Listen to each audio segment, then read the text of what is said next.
کابینه هشته حکومت هرمین راستی کریزا مزنا سیاسی و آبوری هاتیه. اگر هیئت ده پاشاروژاکان نیز دا رگرندن بهنه رکاوه دا او جی پرسا وکشاندنا آلین بجدربویه ده حکومت دا به تیبت یک گرتو کمالا اسلامی نه او اگر در بازی ناوا جوینه سرکراتی حزبان بویه ده داوی جوینه یک گرتو اسلامی کردستان دا سرکردن و حزب بحثا وکشاندنه لحکومت کرینه او دست هلگرتن لسروکاتی وان لجدان کود پارلمان کردستان ده هنه اندامه که سرکراتی یک گرتو درج وکشاندنا و روشه به شوتاندنا خوا به آگر خلق دن ددت زانین.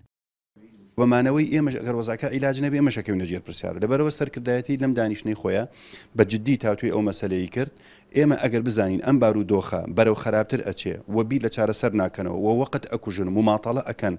بە مقدراتی ئەم میلەتە ئەو کاتە ئێمە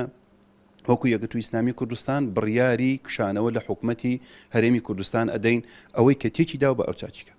به صدمات تکچونا سیستم موچهی و لاوسکرنا پروسه سیاسی و هادیاره بجداری کرند حکومت و اداره دانه دا او گرمیا جاران نما بیتن که حزبان بریا درستکنا کابینه هشته هبو او هادیار بیتن که وزیر کمال اسلامی ده حکومت هرمی داد بیجدن آسان ترین تشت بوان بریار وکشانه ده حکومت هرمی دا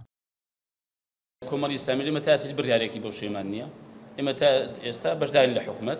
وەرکاتێکیش بە بەرژەوەندی بزانین وەک ئێستا بە بەرژەوەندیمان زانین لە حکومەت بەشداری وەرکاتێکیش بە بەرژەوەندی بزانین بزانین قازانجی هەرێمی کوردستان و هاوڵاتیانی هەرێمی کوردستان ئێمە زۆر بمان ئاسانە بڕیار بدەین کە لە حکومەت نەمێنین. هەرچەندە دە ناو جەماوەر و بەشێک جێ سەرکردایەتیە یەکەتیان نیشتیمانیا کوردستانێدا ناڕازیبوون هەیە سەبارەت بە نەدیاریە ڕۆلە نونەر و وەزیران یەنوان دێ کابینە هەشتەدا بە تایبەت پشتی داخستنا نویسینگا حکومت هرم لموسکو کوج پشکا و حزبیه لهشتا بریارکایک آلیکر و فرمینینه بو وکشان جه حکومته. یەکێتی نیشتیمانی کوردستان هیچ قسە و باسێکی ڕسمی لەو بارەوە نەکردووە و بە پێچەوانەوە یەکێتی نیشتیمانی کوردستان لەگەڵ چارەسەری کۆی ئەو کێشە و بێشانەیە کە ئێستا وڵاتەکەمانی پێتێپڕ.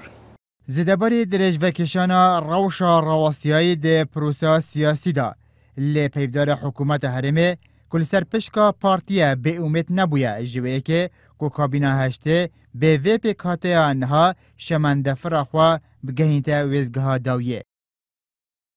بەدارم کە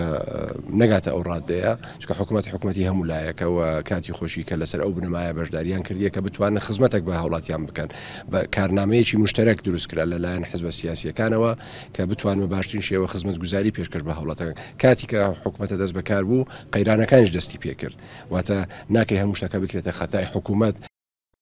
نزیکی ساڵێکی دوام حزب سەرکەفتی هەڵبژارتنان و دوام پێکهاتەیە کابینە هەشتێ کوتاڤگەڕا گۆڕانە به نچاری ده حکومت ده هاتیا دورخستن زباری و آریشه لهشتا اف کابینه به نهف سنگی بردامه لکار خوا کارکه کو پکتر جه آستانگو و تنگجه مازن